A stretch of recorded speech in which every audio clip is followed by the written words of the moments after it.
prinsip akidah Ahlussunnah wal Jamaah, dan insyaallah kita akan masuk ke bab tentang larangan memakai gelang, kalung, benang atau yang sejenisnya untuk mengusir.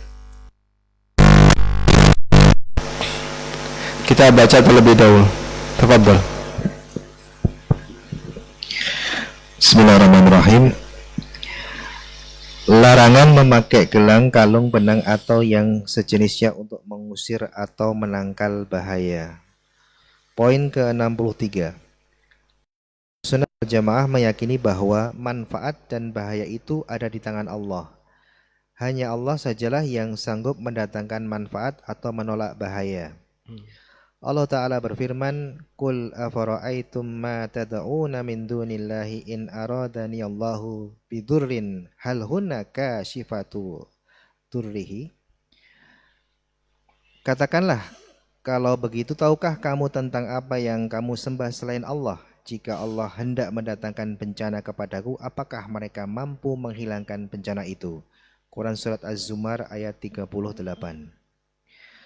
Memakai benda apa saja dengan keyakinan bahwa ia adalah subjek atau faktor yang berpengaruh dalam mendatangkan manfaat atau menolak bahaya adalah termasuk melakukan syirik besar. Jika ia percaya bahwa benda itu hanya menyertai datangnya manfaat atau mudarat, maka ia termasuk melakukan syirik kecil. Seorang mukmin tidak boleh menggantungkan hatinya kepada selain Allah dalam mendatangkan manfaat atau menolak bahaya. Seorang mukmin wajib bertawakal hanya kepada Allah saja. Allah Ta'ala berfirman, wa 'alallahi falyatawakkalil mu'minun.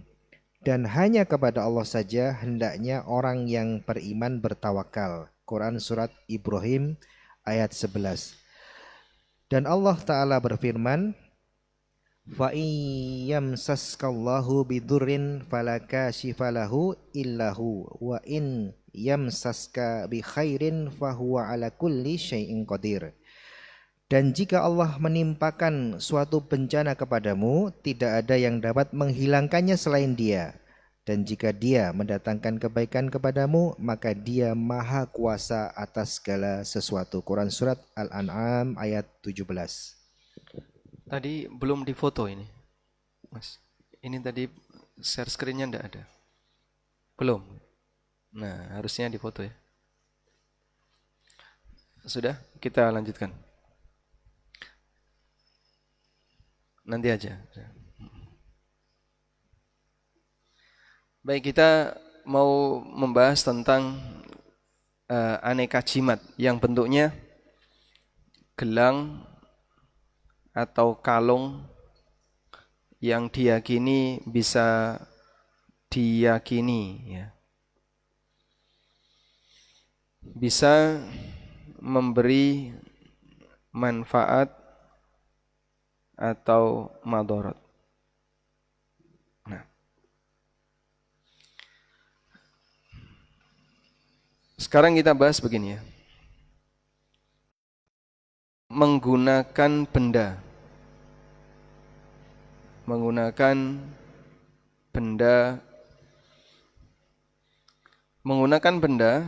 ada pada posisi hanya dijadikan sebagai sebab. Untuk menggunakan benda yang hanya dijadikan sebagai sebab, maka di situ ada dua keadaan. Yang pertama, diyakini bisa menjadi sebab karena pengalaman yang terbukti secara ilmiah. Ini yang disebut dengan sebab kauni. Dia diyakini bisa menjadi sebab karena pengalaman terbukti secara ilmiah. Contoh, obat dokter.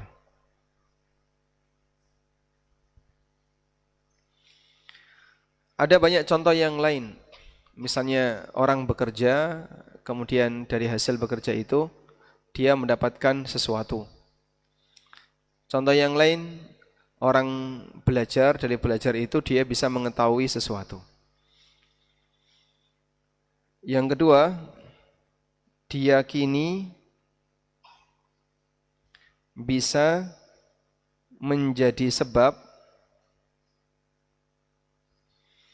karena keterangan syariat. Karena keterangan dalil. Meskipun tidak bisa dibuktikan secara ilmu manusia.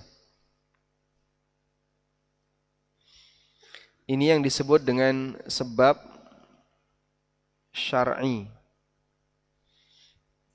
Contoh ruqyah misalnya. Contohnya ruqyah. Jadi apa hubungan antara ruqyah dengan kesembuhan? Secara ilmu kedokteran mungkin nggak nyambung. Apa hubungan antara ruqyah dengan orang yang kerasukan jin? Itu enggak bisa dideteksi dengan ilmu manusia berupa ilmu pengetahuan alam. Sehingga kita meyakini ini bisa memberikan pengaruh karena di situ ada penjelasan secara syar'i. Baik. Selanjutnya, jika ada benda yang tidak memenuhi dua kriteria di atas, dia tidak bisa dijelaskan secara kauni, tidak bisa dijelaskan dari sisi ilmu pengetahuan manusia, tidak terbukti secara empiris, ilmiah, dan juga tidak didukung oleh dalil syar'i.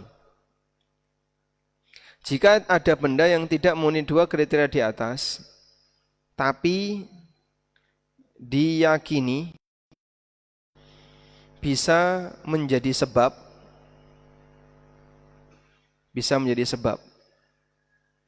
karena latar belakang ideologi, karena latar belakang keyakinan. Nah, seperti inilah yang disebut dengan jimat. Jadi sejarah jimat, orang meyakini benda tertentu yang secara ilmiah tidak terbukti, kemudian tidak bisa dibuktikan secara empiris ilmiah dan tidak ada dalil syar'i, tapi diyakini ini bisa mendatangkan manfaat, bisa menjadi sebab, maka itulah jimat. Baik. Insyaallah. Bapak percaya kalau ini apa namanya ini? Tutup gelas, tutup cangkir ya. Tutup cangkir ini bisa menghasilkan pesugihan. Bukti ilmiahnya gimana, Pak? Kamu jual, dapat duit. Ilmiah nggak itu? Hah? Ilmiah. Kalau seperti ini benar atau salah? Benar. Benar. Tapi kalau ini akan bisa mendatangkan pesugihan dengan cara kau simpan di bawah tempat tidurmu. Nanti rezekimu akan lancar berdatangan. Itu ada dalilnya enggak? Enggak ada. Bukti ilmiahnya enggak ada. Tapi kenapa dia bisa meyakini itu? Karena ideologi. Nah, benda seperti inilah yang disebut dengan jimat. Jadi jimat itu bisa benda apapun ya. Dan semua orang yang beragama ketika dia menyimpang dari agamanya nanti pasti bersinggungan dengan jimat. Makanya di masing-masing daerah dan negara yang beragama, negara yang beragama, karena ada negara yang ateis, ada negara yang beragama. Jika dia menyimpang dari kebenaran, di saat dia menyimpang dari kebenaran, bisa dipastikan pasti punya jimat. Pasti menggunakan jimat. Maka orang Cina yang dia percaya dengan dewa-dewa, dia punya jimat. Orang India juga punya jimat. Indonesia juga sama.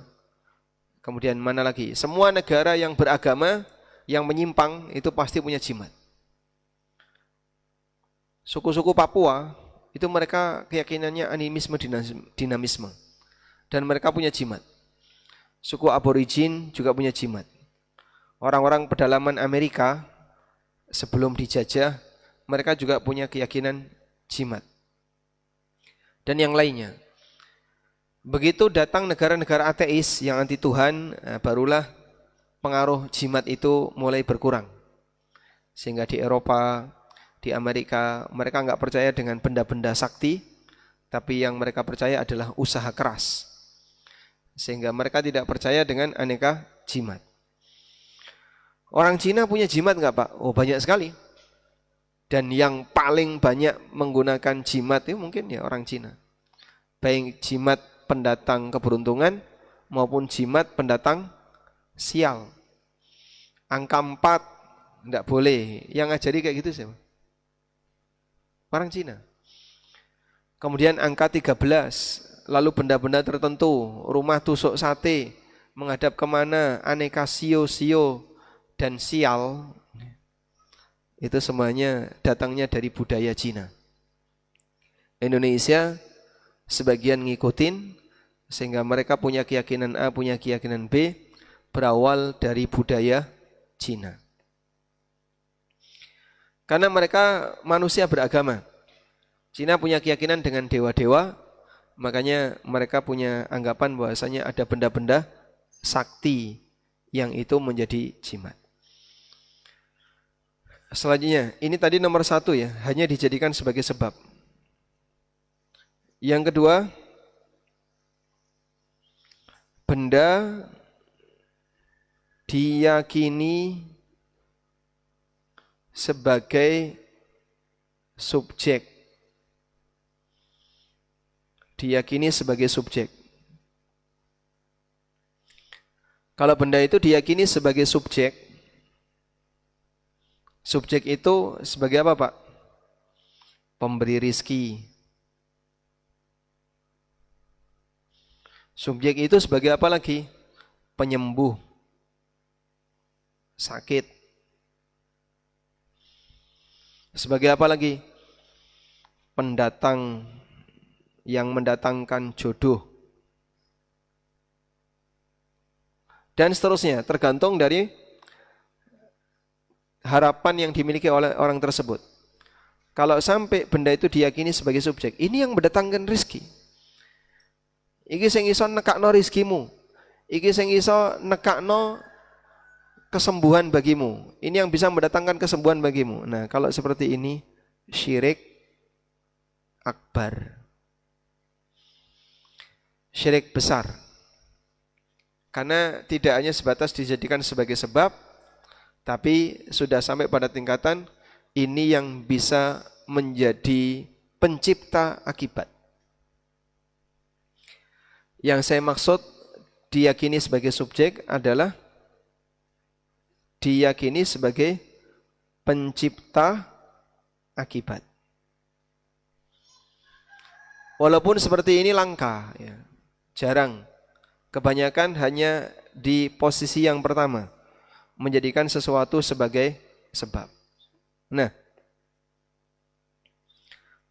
dari keterangan ini, maka jika menjadikan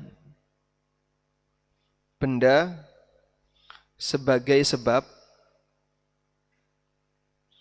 menjadikan benda sebagai sebab, jikanya dibuang ya. untuk kasus menjadikan benda sebagai sebab. Jika memenuhi dua kriteria di atas, jika memenuhi dua kriteria di atas, maka hukumnya disyariatkan. Hukumnya disyariatkan. Bapak ngantuk, tidur aja Pak. Nah, berarti mengambil sebab tidur untuk mengobati ngantuk itu disyariatkan. Paham? Baik. Ini bukan saya perintah tidur ya Pak tadi. Ini contoh ya. Apa obat tidur? Hah? Obat tidur. Apa obat ngantuk? Tidur. Bapak ngantuk tidur aja. Maka dia tidur untuk menghilangkan ngantuk itu sama dengan apa? Mengambil sebab kauni, dan itu disyariatkan. Jenengan sakit minum obat, maka dia mengambil obat karena dia sakit itu disyariatkan. Yang mau mendapatkan penghasilan kerja, yang mau pinter belajar, yang mau sehat ya usaha sehat, makan bergizi, olahraga dan seterusnya. Itu disyariatkan. Saya sebut disyariatkan karena manusia diajarkan kalau mau mendapatkan akibat harus menempuh sebab. Disyariatkan karena manusia diajarkan bagi siapa yang ingin mendapatkan akibat,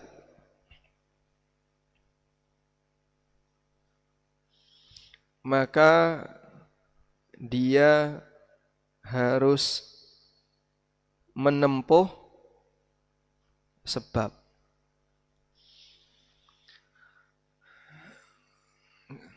Sebagaimana yang kita pahami adanya hubungan antara sebab dengan akibat.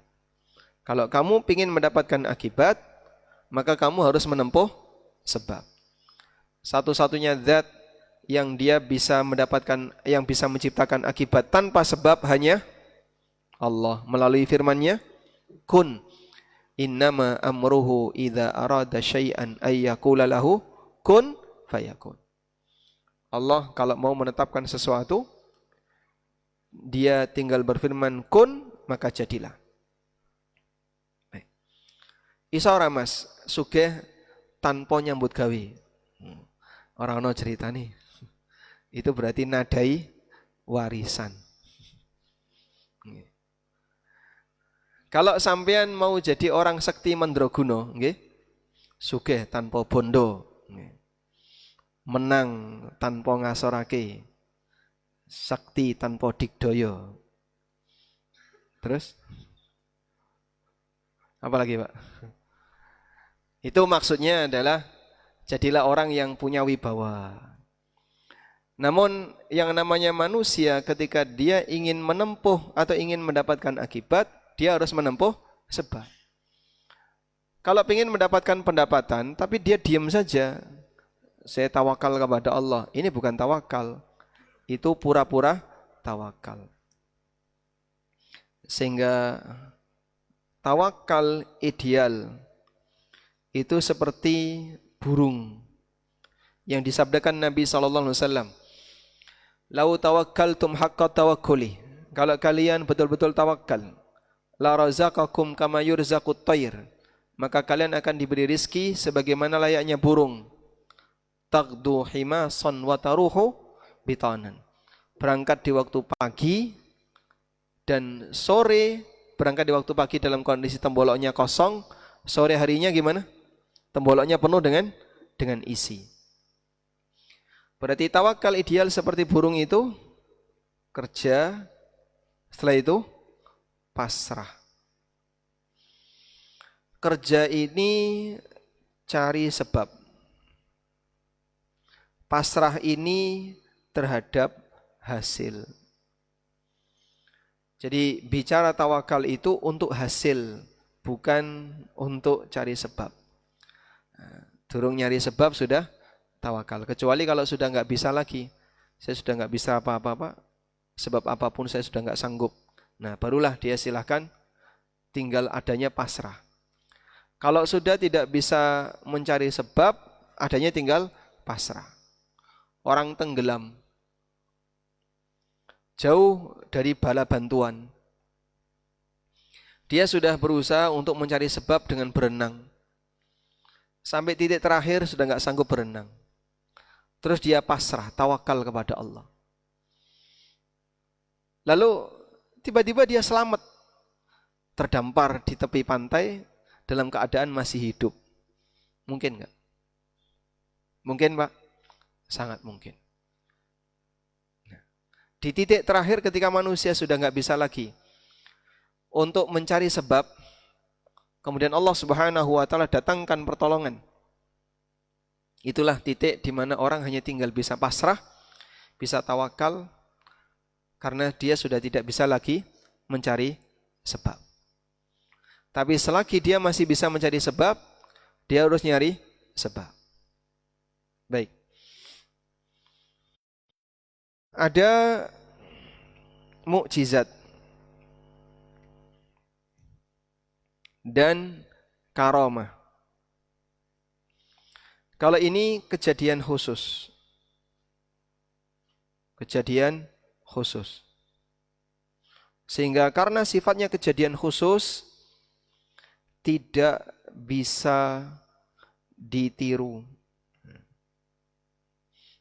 Sehingga kalau dalam tayangan TV itu dikasih peringatan, jangan ditiru di rumah. Sebab apa? Ini kejadian khusus. Sebagai contoh ya, Maryam radhiyallahu anha diceritakan oleh Allah dalam Al-Quran. فَأَجَاءَهَا الْمَخَاضُ إِلَى جِذْعِ النَّخْلَةِ قَالَتْ يَا لَيْتَنِي مِتُّ قَبْلَ هَذَا وَكُنْتُ نَسْيًا مَنْسِيًّا وَهُزِّي إِلَيْكِ بِجِذْعِ النَّخْلَةِ تُسَاقِطْ عَلَيْكِ رُطَبًا جَنِيًّا فَنَادَاهَا مِنْ تَحْتِهَا أَلَّا تَحْزَنِي قَدْ جَعَلَ رَبُّكِ تَحْتَكِ سَرِيًّا وَهُزِّي إِلَيْكِ بِجِذْعِ النَّخْلَةِ تُسَاقِطْ عَلَيْكِ رُطَبًا جَنِيًّا. Dalam kondisi ketika beliau hamil tua, mendekati proses persalinan, diminta oleh Allah, huzzi ilaik, goyangkan jid'in nakhlah, batang pohon kurma, tusakit alaiki rutoban janiyah, maka akan berguguran rutop-rutop. Apa rutop? Kurma muda yang sudah matang. Ada ibu-ibu hamil tua, aku mau niru praktek Maryam. Lalu dia datang ke pohon kelapa. Terus dia goyang itu pohon kelapa. Akan berjatuhan kelapa-kelapa muda yang sudah matang. Bahaya bu. Nanti malah berguguran kandungannya. Bisa nggak seperti ini ditiru? Bisa? Kenapa enggak bisa? Karena ini kejadian khusus. Kejadian khusus tidak bisa. Allah berfirman ketika Nabi Ibrahim mau dibakar, "Qulna ya naru kuni bardan wa salaman ala Ibrahim." Maka kami berfirman, wahai api, jadilah dingin dan berikan keselamatan untuk Ibrahim. Tak uji coba, Pak. "Qulna ya naru kuni bardan wa salaman alayya." Nyemplung api. Nanti habis itu tolong laporkan ke saya apa kejadiannya ya. Bisa nggak ditiru? Nggak bisa. Situasi khusus seperti ini tidak bisa dipelajari. Maka ini di luar kondisi normal sehingga tidak bisa ditiru. Oleh karena itu, kembali kepada hukum asal, yang namanya sebab, yang namanya akibat harus ditempuh melalui sebab. Sampai pada titik akhir, ketika seseorang sudah tidak bisa nyari sebab, barulah dia hanya bisa pasrah terhadap hasil. Aku sudah nggak bisa apa-apa, Pak. Ya wes seperti ini, tak biarkan, tawakal kepada Allah. Ada orang yang misalnya pusing mikir anaknya ya. Wis dikandani, diajari, gak mempan. Akhirnya dia tawakal kepada Allah. Saya sudah capek ngurusi anak, saya sudah gak sanggup lagi. Diajari gak bisa, di ini gak bisa. Dah, saya pasrahkan kepada Allah. Seperti Fudail bin Iyad. Beliau sempat pusing kepada siapa? Anaknya siapa namanya? Ali. Ali bin Fudail bin Iyad. Sampai akhirnya Fudail tawakal kepada Allah. Ya Allah, aku tawakal kepadamu untuk anakku. Aku serahkan kepadamu. Biar Allah yang mendidik anakku. Kemudian anaknya dibenerin oleh Allah. Anaknya diperbaiki oleh Allah. Sehingga Ali bin Fudail menjadi ahli Al-Quran. Dan termasuk di antara orang yang sangat gampang tersentuh oleh Al-Quran. Beliau meninggal karena apa? Menangis disebabkan karena tersentuh Al-Quran. Sampai diberi gelar Qatilul Quran, korban pembunuhan Al-Quran. Karena tersentuh dengan Al-Quran sampai nangis, terus meninggal. Baik, disitulah posisi orang ketika dia sudah tidak bisa mencari sebab, maka tinggal bisa pasrah. Kita lanjutkan.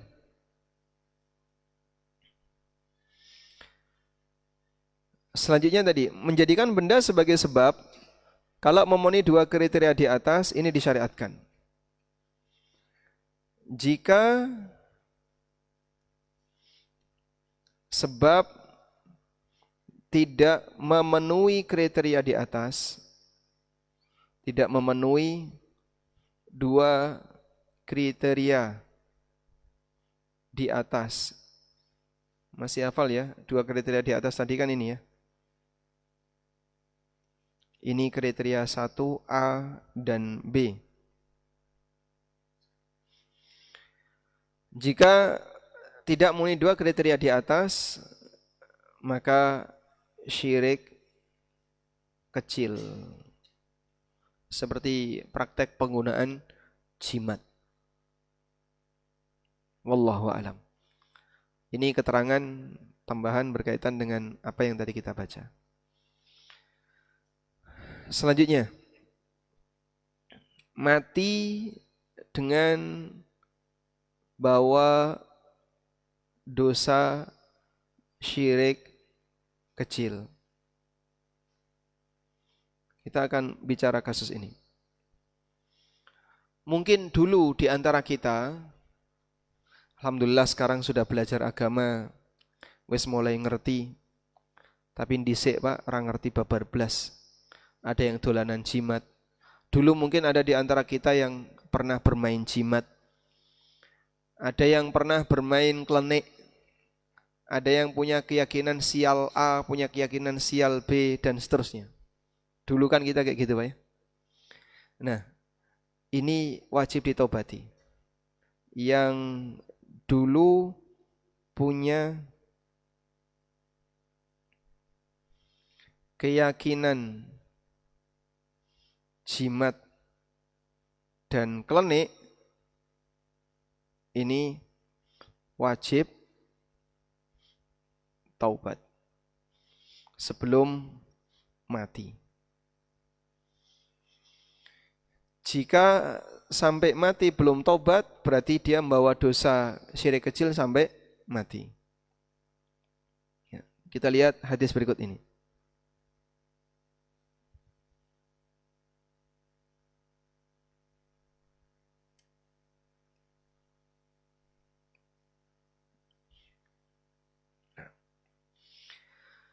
Ada sebuah hadis dari Imran bin Husain, diriwayatkan oleh Imam Ahmad, Al-Hakim, Ibnu Majah dan yang lainnya. Anna Nabiyya sallallahu alaihi wasallam ra'a rajulan fi yadihi halqatun. Nabi sallallahu alaihi wasallam pernah melihat ada orang yang bawa gelang di tangannya. Dia pakai gelang di tangan. min sufrin, yang terbuat dari sufrin, kuningan. Gelangnya terbuat dari kuningan. Faqala ma hadza? Kemudian Nabi SAW tanya, apa ini? Qala, dia menjawab, minal wahina, untuk terapi penyakit wahina. Yakni allaqtuha min ajlil wahina. Maksudnya aku pakai gelang ini untuk pengobatan penyakit wahina. Ini gelang terapi ya Rasulullah. Untuk penyakit wahina. Penyakit wahina itu apa sih Pak? Penyakit kemeng-kemeng. Pegel linu, kemeng-kemeng, nyeri-nyeri di sendi, itu namanya wahina. Faqala, kemudian Nabi SAW mengatakan, inziha, lepaskan. Fa innaha la taziduka illa wahna. Gelang seperti ini akan semakin membuat kamu jadi makin lemah. Wahn artinya lemah. Gelang ini akan membuat kamu jadi semakin lemah. Fa innaka law mitta wa hiya 'alaika ma aflahta abata. Kalau sampai kau mati jimatmu ini belum kau lepas, kau tidak akan bahagia selamanya. Oh, Masya Allah. Ini enggak main-main ya. Makanya kalau ada orang pakai gelang-gelang jimat itu, meskipun kita tidak tahu ya itu gelang apa kan. Kadang ada orang pakai gelang-gelang, pakai kalung. Mas, ini apa mas? Ini pesugihan. Awakmu nek mati kok sampai kaya ngene durung mbok lepas. Neraka loh mas. Berani nggak kayak gitu mas? Nanti nyamplok orangnya ya. Tapi seperti ini nggak ada toleransi dari Rasulullah SAW. Dari Rasulullah SAW nggak ada toleransi. Sehingga Nabi SAW ketika mendapatkan laporan, ini adalah gelang untuk terapi, beliau langsung minta lepaskan. Kalau sampai kau mati dan ini belum kau lepaskan, nggak ada toleransi. Tapi kan cuma syirik kecil. Syirik kecil emangnya apa syirik kecil? Kok cuma syirik kecil? Rumangsane syirik kecil itu apa? Nah kita ajarkan kepada masyarakat, aneka jimat-jimat apapun, baik yang ditempel di pintu, di kendaraan, digantung di mobil, diselipkan di motor, ya biasanya di dashboard motor itu ada jimat-jimat. Atau ditaruh dimanapun, di dompet, semuanya wajib dibuang. Kalau tidak, jika sampai mati, itu belum diselesaikan, maka ya bersangkutan tidak akan bahagia selamanya. Waliyadzubillah. Dan artinya syirik kecil ini kalau sampai dibawa mati, kata Nabi SAW, ma'aflah ta'abada, kau tidak akan bahagia selamanya. Apakah berarti dia akan mendapatkan siksa yang abadi? Wallahu alam. Namun syirik kecil tidak menyebabkan pelakunya keluar dari Islam. Tapi dia bisa mendapatkan siksa yang lama sekali. Karena dosa syirik kecilnya itu lama untuk hilang. Nah. Maka yang mungkin dulu ya, kita kan pernah mengalami zaman korban dukun. Jangan pernah didukun nih waktu kecil. Mungkin ada sebagian di antara kita yang pernah disuwuk nih ke dukun, dibawa ke dukun. Lalu keyakinan itu kita bawa sampai kita SD, kita SMP, SMA. Ini memang benar ya, raja-raja dan seterusnya. Nah, yang kayak gitu nanti segera ditobati. Mohon ampun kepada Allah untuk keyakinan-keyakinan syirik kecil yang dulu pernah kita yakini. Baik. Wallahu a'lam. Sekarang kita lanjutkan ke pembahasan berikutnya.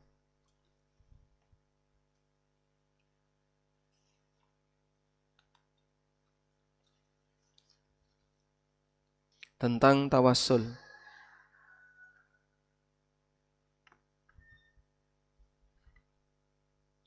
Halaman 166.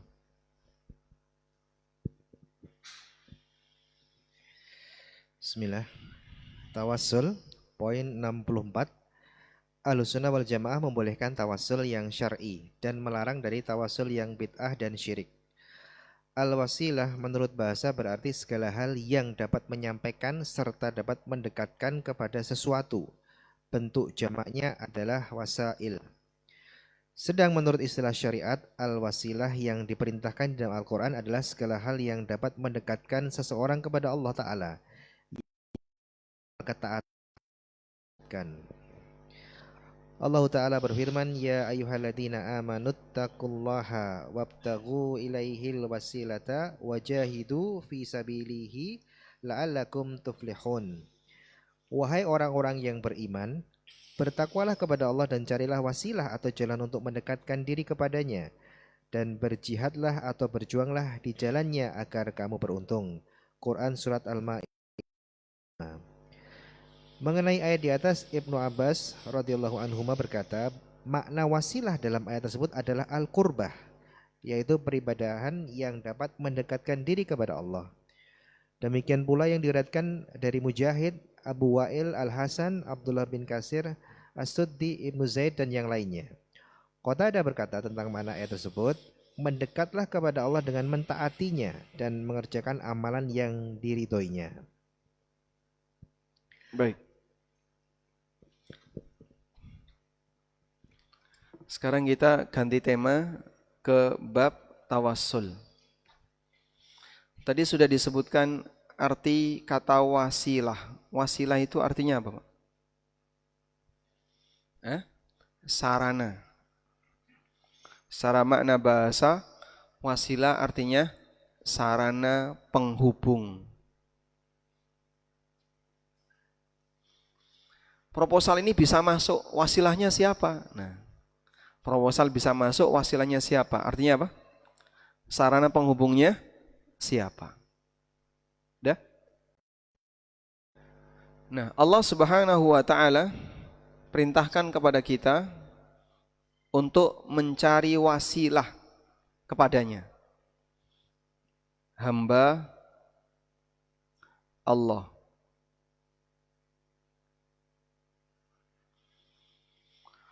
Allah perintahkan kepada kita agar hamba mencari wasilah. Carilah wasilah. Apa dalilnya? Kata al-wasilah dalam Al-Quran itu ada dua. Kita tampilkan di sini. Yang pertama ada di surat Al-Maidah ayat 35. Wabtaghu ilaihil wasilah. Yang kedua di surat Al-Isra ayat 57. Di Al-Maidah ayat 35. Ya ayyuhalladzina amanu taqullaha wabtaghu ilaihil wasilah.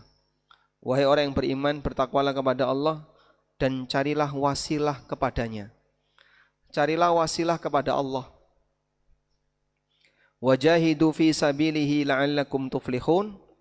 Berjihadlah di jalan Allah agar kalian menjadi orang yang beruntung. Ini ayat pertama yang menyebutkan wasilah. Bapak catat ya, Al-Maidah ayat berapa? 35. Yang kedua Al-Isra ayat 57.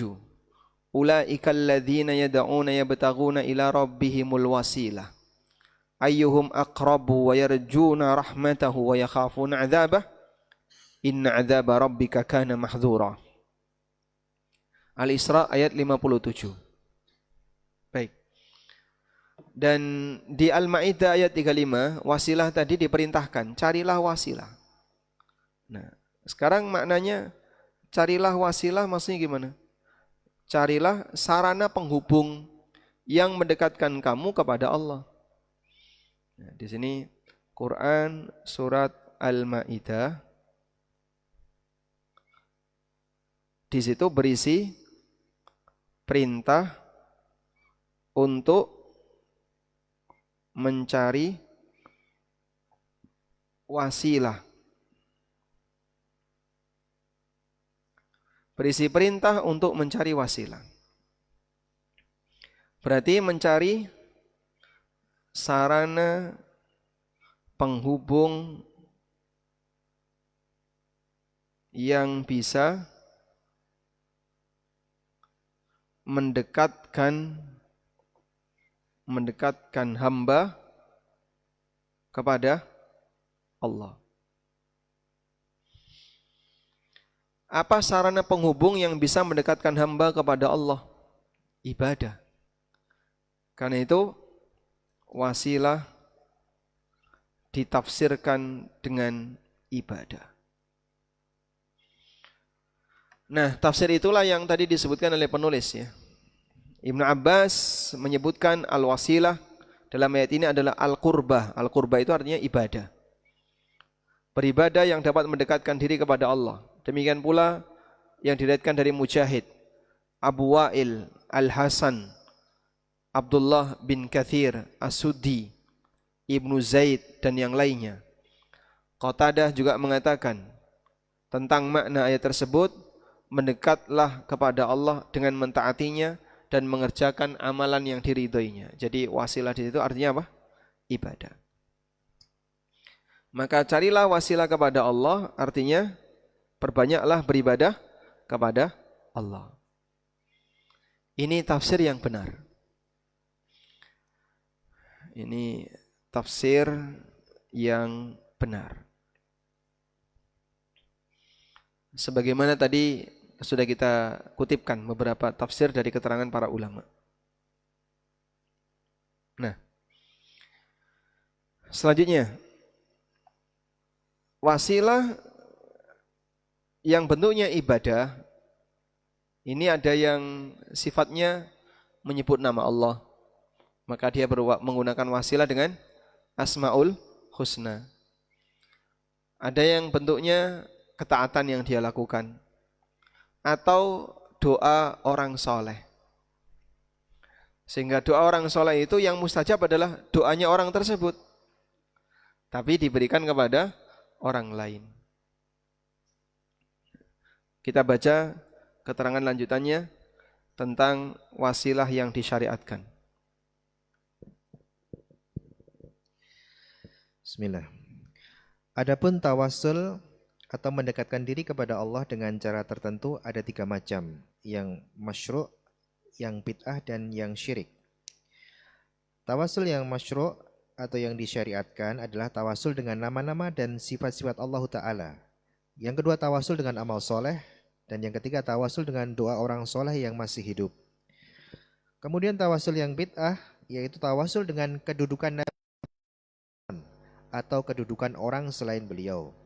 Kemudian juga tawasul dengan zat makhluk dan tawasul dengan hak makhluk.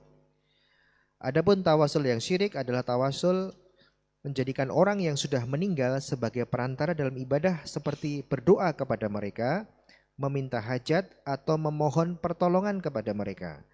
Perbuatan ini termasuk syirik akbar dan dosa besar yang paling besar. Meskipun mereka menamakan dengan tawasul, hukum syirik ini dilihat dari hakikatnya, yaitu berdoa kepada selain Allah. Baik. Selanjutnya penulis menyebutkan tawasul ada berapa? 3. Tawasul itu artinya apa? Mencari wasilah. Jadi bedakan 2 istilah ini ya, ada tawasul, ada wasilah. Kalau tawasul artinya apa? Mencari wasilah. Kalau wasilah artinya sarana tadi ya. Sarana yang bisa mendekatkan seorang hamba kepada Allah. Kita lanjutkan. Untuk tawasul, mencari wasilah, itu tergantung dari sarananya. Menurut Bapak, tawasul itu boleh atau tidak? Hah? Tawasul itu boleh atau tidak? Boleh. Yang benar. Masa Ahlussunnah bertawasul? Boleh atau tidak bertawasul? Diperintahkan. Nah, tawasul itu diperintahkan. Asal tawasul yang syar'i. Nah, tawasul untuk mencari wasilah. Yang pertama, ada yang disyariatkan. Tawasul yang disyariatkan ini bentuknya ada 3. A, dengan nama dan sifat Allah. Insya Allah kita sudah paham ini ya. Contohnya, kita menyebut nama Ar-Razzaq. Ya Razzaq, berikanlah aku rizki. Ya Ghafur, ampunilah dosaku. Ini tawasul yang disyariatkan. Dan ini ditegaskan oleh Allah dalam Al-Quran. Walillahil asma'ul husna fad'uhu biha. Allah memiliki asma'ul husna, maka jadikanlah al-asma'ul husna itu untuk berdoa. Walillahil asma'ul husna. Ini ada di surat Al-A'raf ayat 180. Walillahil asma'ul husna fad'uhu biha. Wa dharul ladzina yulhiduna fi asma'ih sayujzauna ma kanu ya'malun. Hanya milik Allah al-asma'ul husna. Fad'uhu biha. Maka berdoalah kepada Allah dengan biha, dengan asma'ul husna itu. Sehingga apa dalil kalau kita disyariatkan tawassul dengan asma'ul husna? Firman Allah di surat Al-A'raf ayat 180.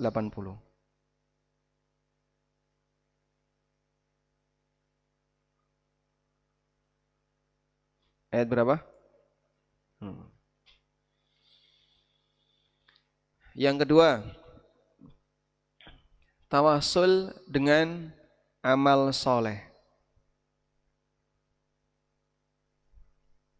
Kita punya amal soleh apa, lalu kita berdoa kepada Allah. Ya Allah, dengan ibadah yang aku kerjakan, kabulkanlah harapanku. Silahkan. Ini seperti disebutkan di Quran surat Al-Ma'idah ayat 35.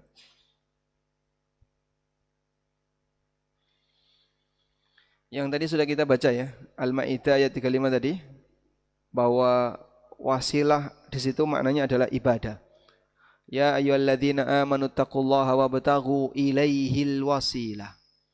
Wahai orang yang beriman, bertakwalah kepada Allah dan carilah wasilah kepadanya. Dan yang dimaksud wasilah di situ adalah amal saleh, ibadah. Yang ketiga, melalui doa orang soleh yang masih hidup. Ini seperti yang dilakukan oleh para nabi, mendoakan umatnya. Apa dalilnya dari Al-Quran yang seperti ini? Wa idhistasqa Musa liqaumihi faqulna idrib bi'asakal hajar. Ingatlah ketika Musa, umatnya Nabi Musa minta kepada Musa, minta hujan, minta air, minta minum. Wa idhistasqa Musa liqaumihi. Lalu kami perintahkan kepada Musa untuk memukulkan batu. Fanfajarat min husnata asyrata aina. Maka keluarlah air sebanyak 12 mata air. Sehingga para nabi di masa silam kadang diminta oleh umatnya untuk berdoa, lalu beliau berdoa. Ini prakteknya adalah para nabi diminta untuk berdoa. Lalu mereka diminta oleh umatnya, diminta untuk berdoa oleh umatnya. Sehingga umatnya itu bertawasul dengan doanya para nabi. Dan ini contoh tawasul yang disyariatkan. Baik, selanjutnya ada yang kedua, tawasul yang tidak disyariatkan. Nah, tidak disyariatkan di sini ada dua. A, tawasul yang bid'ah. Tawasul bid'ah. Berarti ini kembali kepada definisi bid'ah. Tidak ada panduan tidak ada panduan, tapi diyakini benar. Sehingga dibelani, padahal nggak ada panduan. Nah, contohnya apa? Ini tidak bisa dibatasi karena selalu berkembang. Di buku kan disebutkan ada 3 itu Pak ya. Tawasul dengan kedudukan Nabi SAW, tawasul dengan zat makhluk, tawasul dengan hak makhluk. Ini hanya contoh ya. Namun masih berkembang. Berkembang gimana Pak? Ya namanya kreasi manusia dalam ibadah kan beragam. Tapi yang paling banyak dijumpai seperti yang tadi disebutkan. Apa saja Pak di situ contohnya?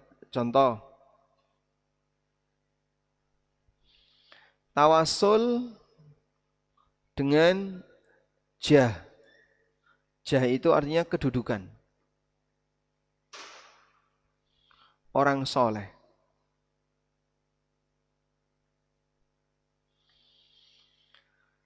Tawasul dengan kedudukan orang soleh. Ya Allah, dengan kesolehan si A,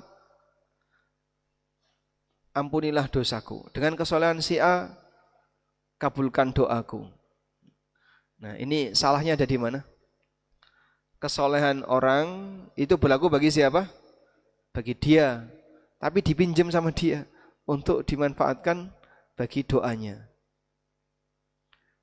Dan ini sering paling banyak di masyarakat. Misalnya, aku bertawasul dengan mujahid perang Badar atau para syuhada perang Uhud. Mereka adalah orang-orang bertakwa. Aku bertawasul dengan nama mereka. Ya Allah, kabulkanlah doaku. Pinjam nama orang soleh dipakai untuk melancarkan doa. Nah, ini masuk kategori bid'ah. Kok bid'ah Pak? Iya, dia nggak sampai syirik. Kenapa nggak sampai syirik? Karena tidak meyakini yang mengabulkan doa itu nabi dan orang soleh, tapi hanya menjadikan itu sebagai sebab agar doanya cepat dikabulkan oleh Allah. Bisa dipahami ya? Jadi tidak sampai syirik karena dia yakin yang mengabulkan doa itu Allah. Cuman dia pinjam nama orang soleh biar doanya cepat mustajab. Contoh yang kedua, tawasul dengan kedudukan Nabi. Kedudukan Nabi sallallahu alaihi wasallam. Ya Allah, dengan kedudukan Nabimu,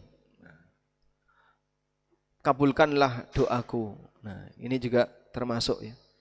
Ya, kedudukan Nabi ya untuk beliau, bukan untuk yang lain.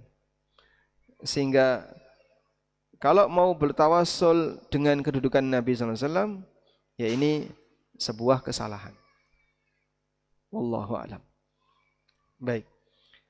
Lalu dengan zat makhluk, ini yang ketiga. Tawasul dengan zat makhluk.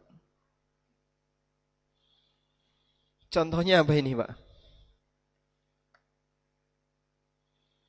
Ada tangan orang ditarik. Ya Allah, dengan tangan fulan, kabulkanlah doaku. Ketemu nggak kayak gini? Ini seperti kasusnya Nabi Daniel. Ada seorang nabi namanya Nabi Daniel. Di zaman Umar, ketika kaum muslimin berhasil menaklukkan daerah Tustar, mereka itu menemukan sebuah peti. Dalam peti itu ada jasad utuh.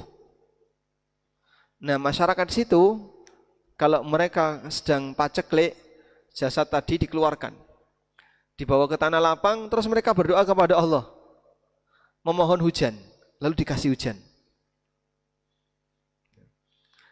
Nah, kemudian setelah jasad ini ketemu di zaman Umar, karena daerah ini sudah ditaklukkan, akhirnya jasad Nabi Daniel ini diapain Pak? Dihilangkan. dibuat 13 galian di siang hari secara terpisah. Ada yang di sini, ada yang di Ring Road sana ya, ada yang di masjid kampus, ada yang di mana, ada di banyak titik terpisah.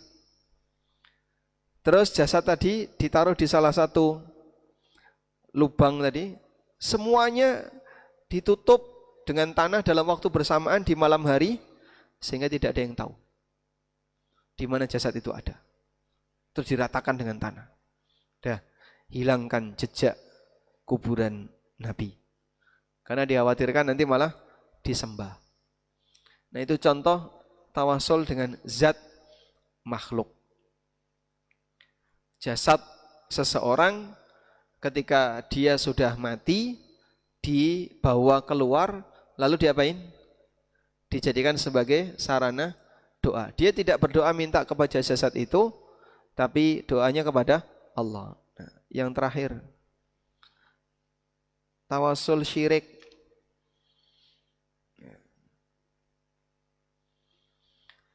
Tawasul syirik.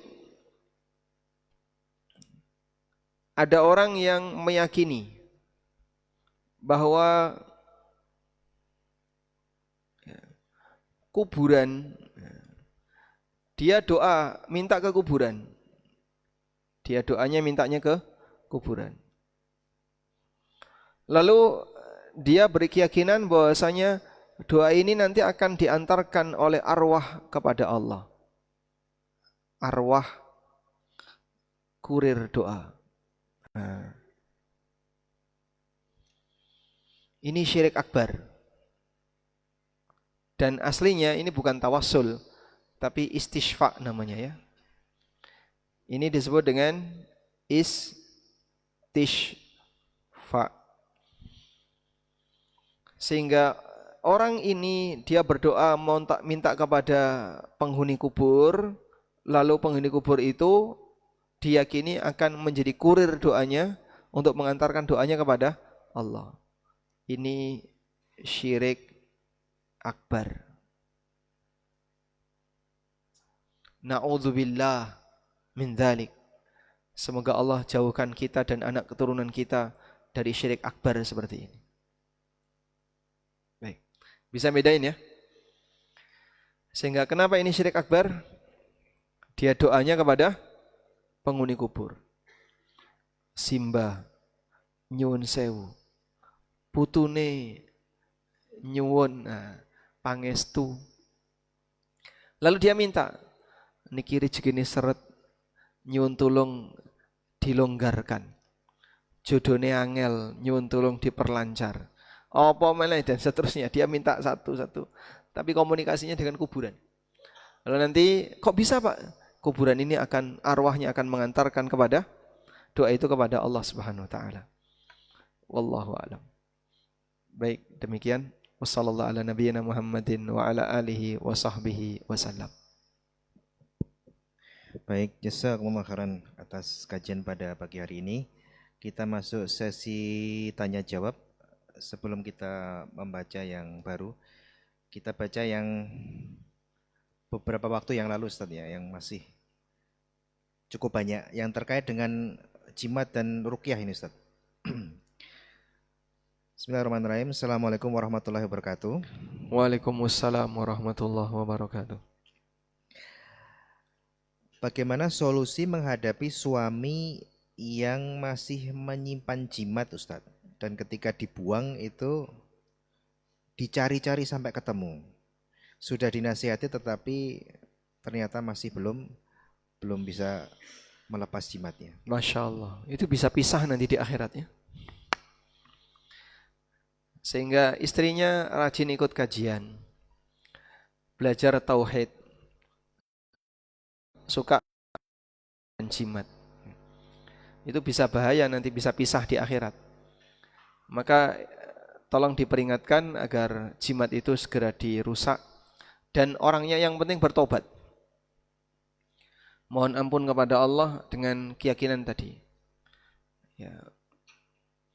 Kalau bisa, jika jimatnya bisa dibuang, buang. Kalau dicari-cari nggak nemu gimana? Ya itu bukti bahwasanya jimat tidak bisa mendatangkan manfaat.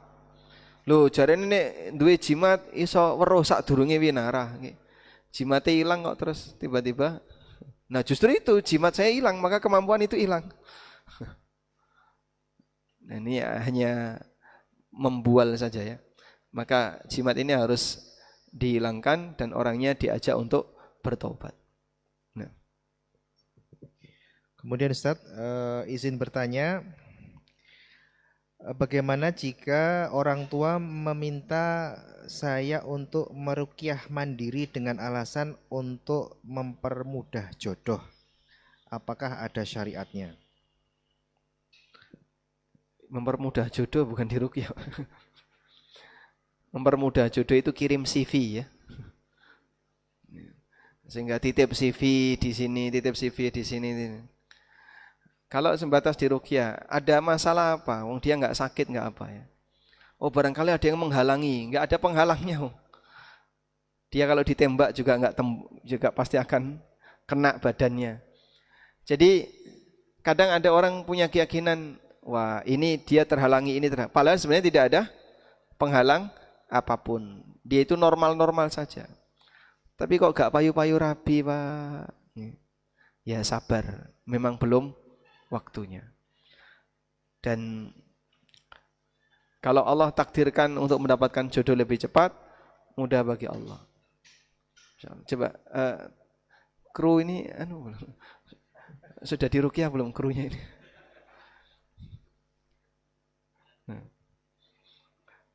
Gimana? Jadi tidak perlu ruqyah seperti itu, berdoa saja. Memohon kepada Allah agar diberi kelancaran untuk mendapatkan jodoh, bukan dengan cara apa? Ruqyah. Karena Anda kan tidak sakit, tidak ada masalah. Cukup? Satu lagi Ustaz. Assalamualaikum, izin bertanya Ustaz. Waalaikumsalam warahmatullahi. Jika kita makan di resto, kita membayar pajak PPN. Apakah hukumnya dan apakah termasuk riba? Jazakumullah khairan. Pajak itu bukan riba ya.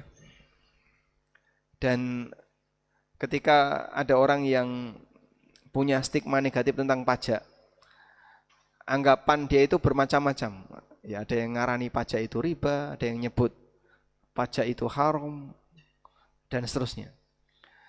Dicatat saja ya, pembayar pajak tidak pernah berdosa. Itu aja.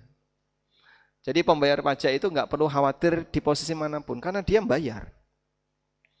Yang dipermasalahkan itu yang narik, yang memungut, bukan yang bayar. Maka kalau Anda kena pajak PPN, apakah saya berdosa? Ya tidak, Anda membayar. Nah terus bagaimana dengan yang menarik itu Pak? Ya, yang menarik ini tergantung. Ada yang bermasalah, ada yang tidak bermasalah. Tapi untuk yang bayar, bagi posisi yang membayar pajak, yang bayar pajak tidak berdosa. Makanya saya sarankan, kalau Anda berada di warung kemudian bayar PPN, Anda ikhlaskan saja. Biar tidak menyebabkan dosa orang yang menariknya. Ya sudah, ini saya ikhlaskan sebagai hibah dari saya untuk negara misalnya. Nah ketika Anda hibah untuk negara, hukumnya apa? Mubah. Dan nanti yang menarik itu tidak terkena dosanya. Wallahu a'lam. Baik, demikian semoga apa yang kita bahas ini bermanfaat. Wassallallahu ala nabiyyina Muhammadin wa ala alihi wa sahbihi wasallam. Wa akhiru da'wana anil hamdulillahi rabbil alamin. Wassalamu alaikum warahmatullahi wabarakatuh.